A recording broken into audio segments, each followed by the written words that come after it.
ॐ गं गणपतये नमः। ॐ ऐं सरस्वत्यै नमः। धृतराष्ट्र की बुद्धि केवल कपट और स्वार्थ जानती है, इसीलिए वह नित्य प्रसन्नता को प्राप्त नहीं कर सकता, क्योंकि वह खुद का गुनाह जानता है। उसका अंतरात्मा उसे कोसता है, लेकिन वह अपनी भूल का स्वीकार नहीं कर पाता और इसीलिए वह अपनी पीड़ा मिटाने के लिए विदुर जी से संवाद करते हैं।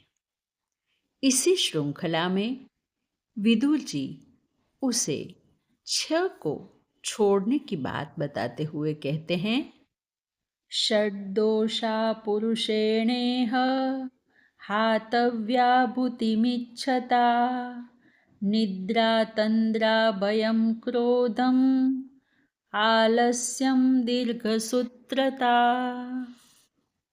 मनुष्य यदि संसार में उन्नति करना चाहता है तो इन छह का सर्वदा परित्याग करना चाहिए।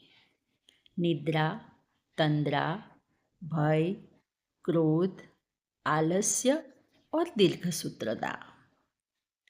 निद्रा शरीर की थकान मिटाती है, इसीलिए सम्यक मात्रा में निद्रा जरूरी है। लेकिन अति निद्रा करने वाला व्यक्ति उन्नति नहीं कर सकता। आवश्यकता से अधिक सोना ये तामस वृत्ति है। अधिक सोने वाला व्यक्ति अपने जीवन का महत्वपूर्ण समय खो देता है। वह ऐश्वर्य कैसे पाएगा? इसीलिए हमारे यहाँ गुजराती में कहा गया, रात्रे वहला जे सुई वहला उठे वीर बड़ बुद्धि ने धन वधे सुख मा रहे शरीर। कई लोग निद्रा में नहीं लेकिन तंद्रा में पड़े रहते हैं। तंद्रा का अर्थ है अर्ध जागृत अवस्था। ये ऐसे लोग हैं, उसे उठा पाना बहुत मुश्किल होता है। वह कभी सफल नहीं हो पाते। तीसरा है भय। भय के मुख्य दो कारण है, अज्ञान और व्यक्ति की अपनी भूल अथवा कमी। जो डरा हुआ है वह कभी सफल नहीं हो सकता, क्योंकि भय के कारण उसका आत्मविश्वास डिग जाता है और बिना आत्मविश्वास सफलता प्राप्त नहीं होती। चौथा है क्रोध। क्रोध मनुष्य के सबसे बड़े शत्रुओं में से एक है।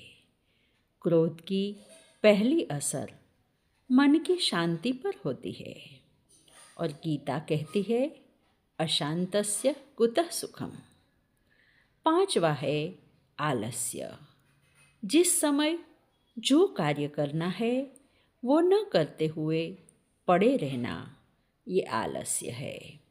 जिस व्यक्ति में आलस्य है वो कभी वैभव को प्राप्त नहीं कर सकता।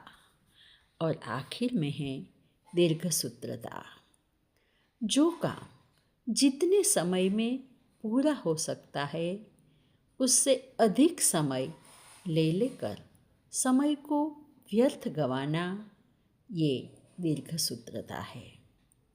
ऐसा व्यक्ति कभी भी सफलता प्राप्त नहीं कर सकता और इसीलिए विदुर जी कहते हैं कि जो सुख और वैभव की इच्छा करने वाले लोग हैं उसे ये 6 दोषों से दूर रहना चाहिए।